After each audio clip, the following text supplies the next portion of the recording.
I'm Rufus. I'm a Quality Assurance Assessor with NIAS, and it's my great delight to be here with Heidi Reid from Times Academy.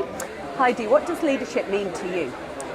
Leadership, or a good leader, it's all about bringing out the best in the people that you're leading. So a leader isn't someone who people are following. It's actually someone that's pushing others up to achieve the best that they can. So leading by example, leading by creating an environment and a place where people can be the best version of themselves. Yeah. So do you think there are particular challenges that leaders face at the moment? As I said, if leadership is about pushing others up, it means you have to know who they are. So I think the biggest part of that is really being able to target your skills in leadership and your ability to help others achieve their potential by targeting it towards specific characteristics, attributes, and personalities that you're trying to lead. And do you think that there's a particular type of person that makes a good leader? I think you have to have really good EQ.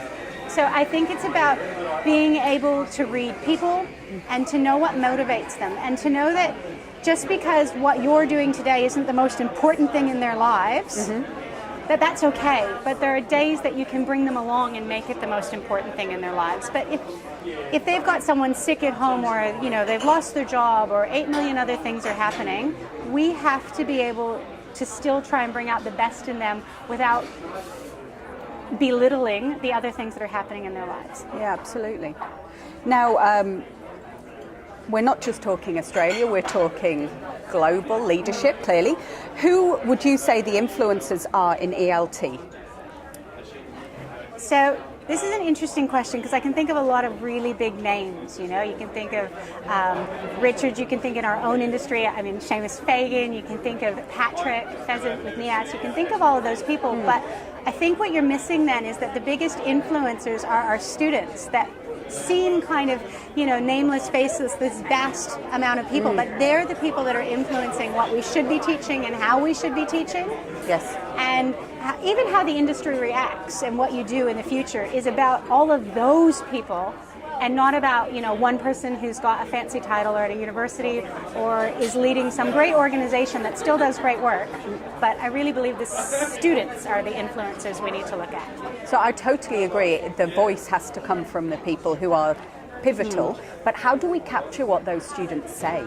I think we're really lucky in today's day and age that everybody has a voice. Social media, and I think our generation's pretty quick to dismiss it and say, oh, I don't do Twitter, or oh, I don't do Snapchat, or whatever it is. But we have to, because these are the voices that we should be listening to. Yes. Not what the Australian wrote in the newspaper the other day, not what's on Four Corners, but what are the students having to say on Facebook, on social media, Twitter, all of these things. This is where and in our classrooms, this is really where we can find out how we're doing it right and what can still be improved on.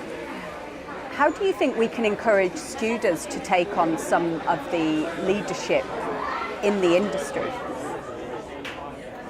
It's a really tricky one in today's world where people want immediate gratification. And I think that leadership is only something that gets rewarded long-term or internally. There's not an external, like, hey, attaboy, that comes from, getting a response in the classroom or bringing people along. It's long-term when you see other people become successful and other people become the best version of themselves. So that is a really tricky question. I would say that the best thing we can do is positive reinforcement when they are giving us that input and that feedback, but it is something that I think is really tricky. Yeah. So in general, across the whole region, how can we connect leaders? I think it really is about using the platforms that are relevant today. And I think educators are sometimes some of the slowest people to catch up on what these platforms are.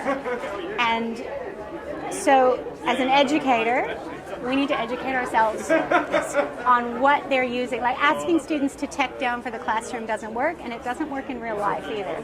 So they're going to be using all these platforms. We've got to play a really quick game of catch up. Not only that, we've got to love it. If you embrace it, if you use it as a way to communicate and connect them with each other, then you're part of that connection, you're part of that circle. That's fantastic. So it's been fantastic having Heidi here with us today. Thank you so much for your insight and your inspirational words, Heidi. Well, thank you so much for having me. It's been a pleasure. So great. Have a great rest of your day and good luck with the future. Thank you so much.